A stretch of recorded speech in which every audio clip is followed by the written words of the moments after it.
Hello everyone, कैसे हो आप सब। स्वागत करती हूँ एक बार फिर से आपका हमारे यूट्यूब चैनल पे। जैसे हमारी वेब डिजाइनिंग की सीरीज चल रही है, लास्ट वीडियो में हमने ऑर्डर लिस्ट देखा था। उसी सीरीज में आज हम देखेंगे अनऑर्डर लिस्ट। अनऑर्डर, इसके नाम से ही पता चल रहा है कि जब हमारे जो एलिमेंट आइटम होंगे जिनका कोई भी ऑर्डर नहीं होता, तो उनको हम किसके अंदर रखते हैं, अनऑर्डर लिस्ट के अंदर रखते हैं। तो कैसे इसको क्रिएट करते हैं, कितने इसके एट्रीब्यूट होते हैं, ये सारी चीजें हम प्रैक्टिकल में अभी देखेंगे। तो बिना देरी के बढ़ते हैं अपने प्रैक्टिकल पोर्शन की तरफ। तो वन बाय वन अब हम प्रैक्टिकल करेंगे अनऑर्डर लिस्ट का। तो सबसे पहले हम क्या करेंगे, नोटपैड ओपन कर लेंगे। यहाँ पे मैं नोटपैड ओपन कर लेती हूँ सबसे पहले, एंड देन एक नया पेज हम लेंगे। एंड देन सबसे पहले हमें क्या क्रिएट करना है, आई थिंक अब तो आपको पता ही चल गया होगा सबसे पहले हम क्या क्रिएट करते हैं।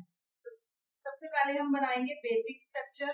हेड के अंदर हम यूज करेंगे टाइटल, और टाइटल में हम लिखेंगे अनऑर्डर लिस्ट, क्योंकि आज हम अनऑर्डर लिस्ट यूज कर रहे हैं। तो अनऑर्डर लिस्ट भी हम टाइटल में लिखेंगे।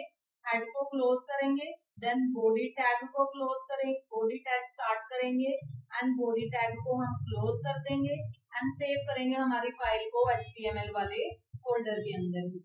इसको भी हम अनऑर्डर नाम दे देते हैं, unorder.html के नाम से मैंने इसको सेव कर दिया। तो जैसे हमने ऑर्डर लिस्ट स्टार्ट किया था और उसको बंद किया था, ऐसे ही हम अनऑर्डर लिस्ट पहले UL लेंगे। UL stand for unordered list. क्या मतलब होता है UL का, अनऑर्डर लिस्ट। अब हमने क्या किया है, ऑर्डर लिस्ट अनऑर्डर लिस्ट को स्टार्ट किया है एंड क्लोज किया है। जैसे हमने ऑर्डर लिस्ट में आइटम इंसर्ट करे थे, उसके लिए हमने LI टैग का यूज किया था। सेम ऐसे ही अगर हमें अनऑर्डर लिस्ट के अंदर आइटम इंसर्ट करने हैं, तो हम किसका यूज करेंगे, LI टैग का ही हम यूज करेंगे आइटम इंसर्ट करने के लिए। तो यहाँ पे मैं कंटेंट सेम ही रखती हूँ फिलहाल। तो LI और LI को हम क्या कर देंगे, इधर क्लोज कर देंगे। देन सेकेंड LI, और यहाँ पे मैंने लिखा हार्डवेयर, एंड देन LI को बंद करेंगे। ऐसे ही तीसरा आइटम ले लेते हैं हम, और यहाँ पे हमने लिख दिया सॉफ्टवेयर, एंड देन LI को क्लोज कर देंगे हम।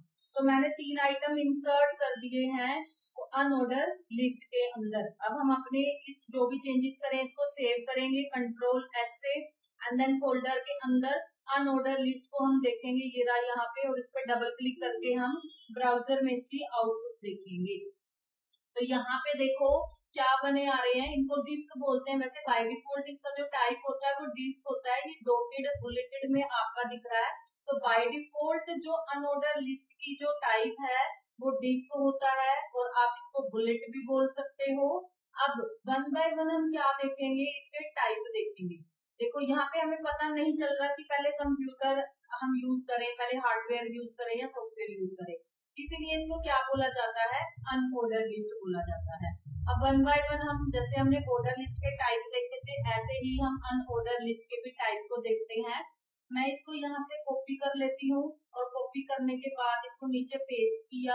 यहाँ पे टाइप हम कहाँ पे यूज करेंगे, opening tag of UL। Type is equal to, इसका जो दूसरा टाइप होता है वो होता है circle, save, hold tab, refresh.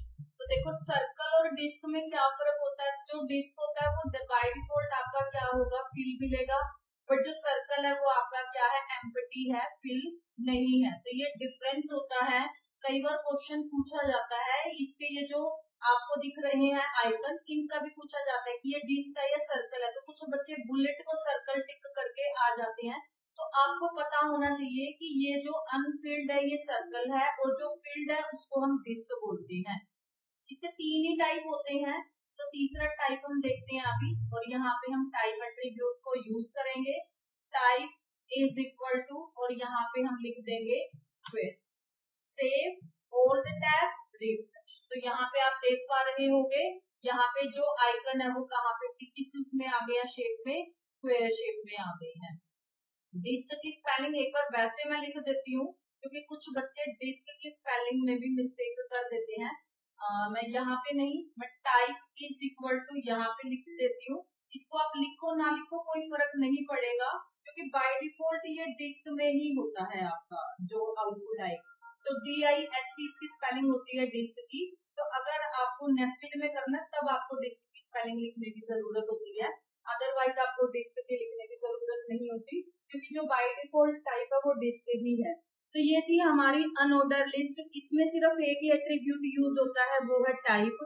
Start attribute इसमें यूज नहीं होता। आई थिंक आप समझ भी गई होंगे क्यों नहीं होता, क्योंकि यहाँ पे हमें पता ही नहीं चल रहा स्टार्ट कहाँ से करना है, क्योंकि सारे के सारे यहाँ पे जो आइकन है वो सेम है। तो हम किसी को ये बोल ही नहीं सकते कौन फर्स्ट आएगा, कौन सेकंड आएगा, कौन अल्फाबेट ऑर्डर। वहां पे तो ऑर्डर में थी चीजें, तो इसीलिए हमने स्टार्ट एट्रीब्यूट का यूज कर लिया था। बट यहाँ पे सब एक ही जैसे हैं, तो इसीलिए यहाँ पे स्टार्ट एट्रीब्यूट का यूज नहीं होता।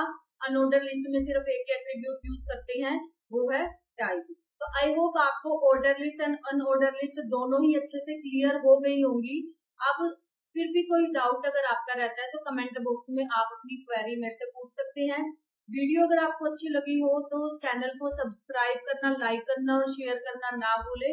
मिलते हैं अपनी नेक्स्ट वीडियो में। Thank you.